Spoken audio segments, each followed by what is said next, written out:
Hi there everybody, this is David, and it is the end of an era.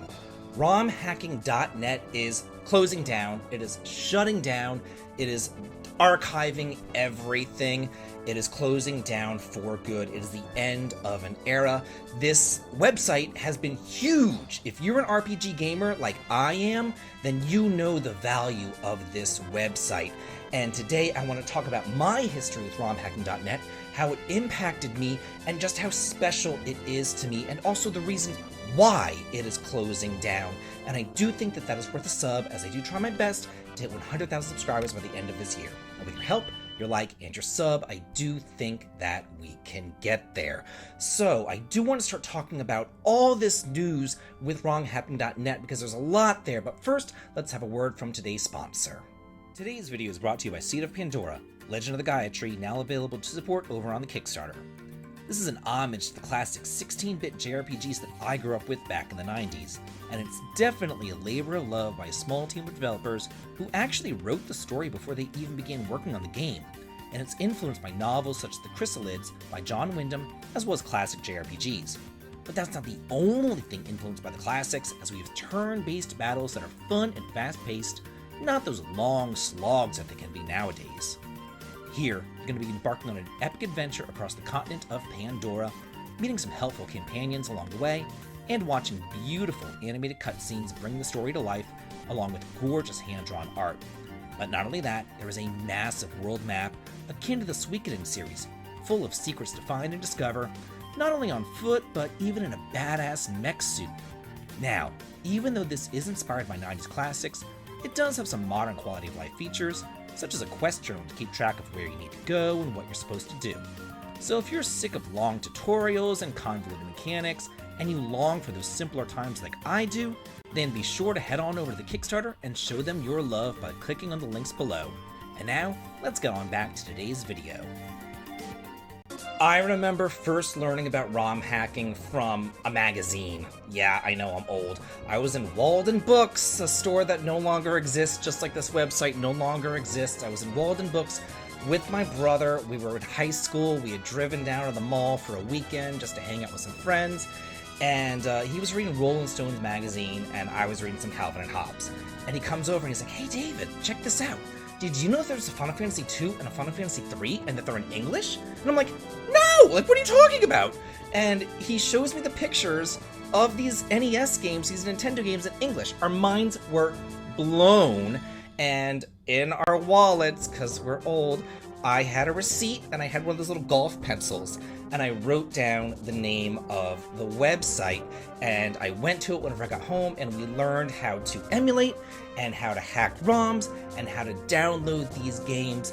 And it's stuff like that that romhacking.net allowed you to do. Apparently, this site has only been around, it says, since 2005. To me, like, I'm remembering things differently. I remember this site in high school, but maybe it has only been around since 2005. But I definitely also remember, even in college, going to this site. I graduated college in 2005, but I know I went to this site. I know I did.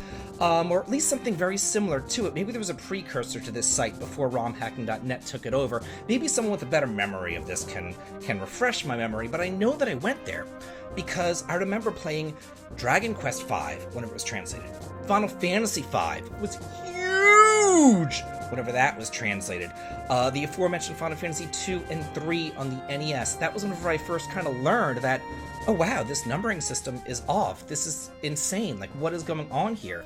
I remember getting Final Fantasy VII for the PlayStation and thinking, well, I was still so confused by the numbering system, like it just didn't make sense to me. And it wasn't until I played those NES games that it kind of clicked in my head.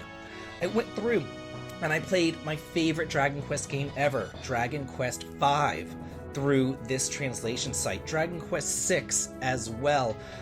Some of these off-kilter, weirdo games, like God Medicine, For Whom the Bell Tolls, Bahamut Lagoon, Trials of Mana. That was the first time I had played Seiken Densetsu 3, Trials of Mana.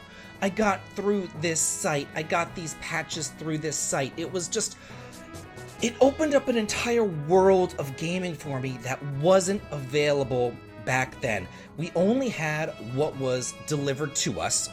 We only had what they thought would sell in Western markets. We didn't have anything that was released in Japan, nothing at all. We didn't even know what was released in Japan. Like, we had no idea how to even know. I remember in Nintendo Power, there were these articles called, like, only in Japan, and it was kind of like rubbing it in your face, like, hey, you're getting Tales of Fantasia, but only in Japan. Hey, you're getting Star Ocean, but only in Japan. But guess where I first played those games? Here, on Romhacking.net. This site, it was an explosion of RPGs for me, and it really allowed me. I would not be the man that I am today without this website. I would not be. It allowed me to learn so much about these games, and it also allowed me to play a ton of these games back in the day whenever I actually had a lot of time to play a lot of these games. Nowadays, it's really hard to find the time. That's the biggest killer for me, is finding the time to play these longer RPGs. But back then, like, I had nothing but time. You know what I mean? It's not like I had a love life or anything going on back then. Like, good lord, didn't come out till I was 21. But anyway, that's a whole nother story for a whole other time. But it says here, let me just read through their website and why they are shutting down. It says, it's a very different world from whatever it was in 2005. Copyright pressures increased dramatically with takedowns and legal burdens. The site shifted from serving mostly contributing humans over to bots and overzealous people abusing resources.